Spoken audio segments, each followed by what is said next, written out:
Mapalad ang inuusig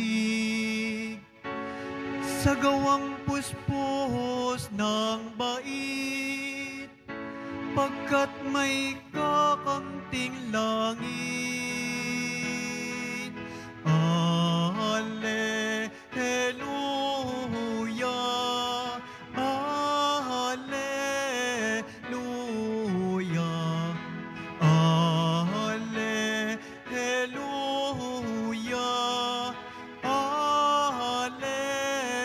Alleluia. Sumainyo ang Panginoon. At sumayo rin. Ang mabuting balita ng Panginoon ayon kay San Mateo. Papuri sa iyo, Panginoon. Noong panahong iyon, sinabi ni Jesus sa kanyang mga alagad, "Kung ibig ninyo mang sumunod sa akin, limutin niya ang ukol sa kanyang sarili, pasanin ang kanyang krus at sumunod sa akin. Ang naghahangad na magligtas ng kanyang buhay ay siyang mawawalan nito. Ngunit ang mag-alay ng kanyang buhay alang-alang sa akin ay siyang magkakamit noon. Ano nga ang mapapala ng isang tao?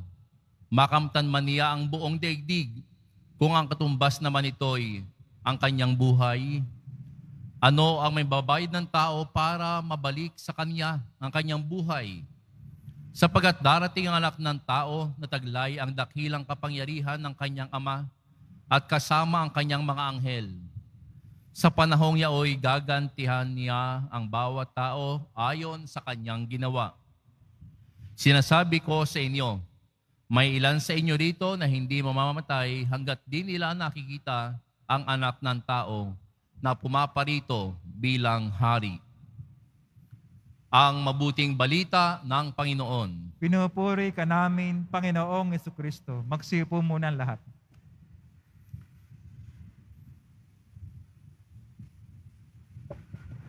Paglimot sa sarili. Ito ang magiging paksa ng ating pagninilay sa araw na ito. Sa ating ebanghelyo, mga kapatid, napakinggan natin na ang sino mang nais sumunod sa ating Panginoon, kinakailangang limutin ang sarili. Ano ba ang paglimot sa sarili? Ang paglimot sa sarili ay hindi nangangahulugan na babaliwalain mo at pababayaan mo ang iyong sarili. Ang paglimot sa sarili ay nangangahulugan na uunahin mo ang Diyos ng higit sa lahat. Hindi ibig sabihin ay pababayaan ang sarili. Subalit kung ating titingnan sa ating pagbasa, lalo na sa ating ebanghelyo, nabanggit dito na ang naghahangad na magligtas ng kanyang buhay ay siyang mawawalan nito. Ngunit ang mag-alay ng kanyang buhay alang-alang sa akin ay siyang magkakamit nito. Ano ba yung sinasabi ditong buhay? My dear brothers and sisters, doon po sa lumang tipan, pag sinabi nating buhay or life, ito po yung tinatawag nating nephesh. Ang buhay po, ito ang kabuuan ng lahat ng gawain at karanasan ng isang tao o grupo. Nephesh sa Hebrew. Ito'y mahalaga sapagkat sa ating ebanghelyo ngayon, ang buhay na binabanggit ni Jesus, sa Greek, ito ay psyche. At sa Hebrew, yun nga po yung sinasabi nating nephesh. Hindi ito yung kaluluwa. Ang buhay na tinutukoy dito ay ang buhay na dinadala ni Jesus. Hindi po ba't alam nating lahat na ang kamatayan natin, hindi ito ang magiging wakas ng lahat sa atin? Hindi ba't sinasabi po natin, mayroong kabilang buhay? There is life after death.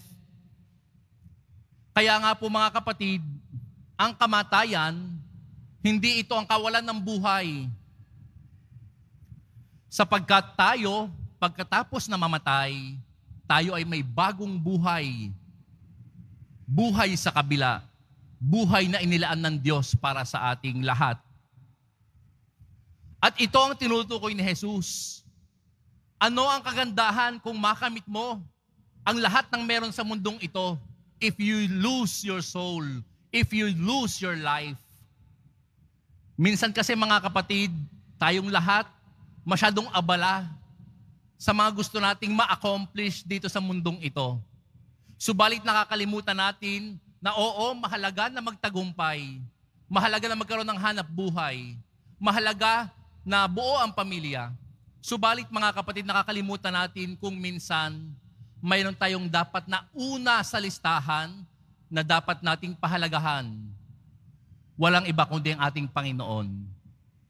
At kayo na natitipon ngayon dito, mga deboto ng Poong Jesus Nazareno, ang inyong presensya ay isang pagpapakita na ang Panginoon ang inuuna ninyo sa lahat. Isang pagpapakita na ang buhay ay tinatanaw ninyo sa ating Poong Jesus Nazareno. Naniniwala ba kayo doon?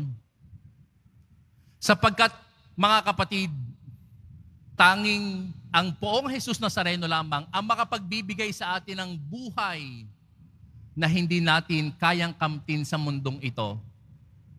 Sometimes we are so busy searching for the real meaning of life only to find out that we cannot see the true meaning of life on this world. Ang tunay na buhay ay ang buhay kasama ang Panginoong Diyos. At iyon ang gustong dalhin ni Jesus sa atin. Nais niyang makita natin ang tunay na buhay ay hindi ang pagpupursige sa mga bagay na lumilipas, kundi sa pangmatagalan. At ito yung buhay kasama ako. Kasama ang ating Panginoong Jesus. Mga kapatid, sa misang ito, naway ating ma-realize that there is more things than what we have in this world. May mga bagay na mas higit pa sa mga bagay na meron tayo sa mundong ito. Kalimitan mga kapatid, ang mga pinakamahalagang bagay, yun yung mga hindi nabibili. Ang tunay na kaligayahan, hindi nabibili. Ang tunay na kaligayahan, nararamdaman. Ang tunay na kaligayahan, ito'y kusang ating nakakamtan. Halimbawa, yung peace of mind, hindi po ba mga kapatid, kapag kayo may peace of mind, hindi yan basta-basta nabibili. Subalit, ito'y makikita mo lamang, matatagpuan mo lamang sa piling ng Diyos. Ang simbahang ito nagbibigay sa atin para bang nagpapaalala sa atin kung anong pinakamahalaga sa lahat. Alam kong busy kayong lahat sa inyong trabaho, sa inyong negosyo, sa inyong pamilya. Subalit ang ating Poong Jesus Nazareno, ipinapaalala sa atin ang tunay nating dapat mas mahalin, ang tunay dapat nating tunay na bigyan ng oras ay ang buhay kapiling ang poon. Pagpalain nawa tayo ng Poong Jesus Nazareno.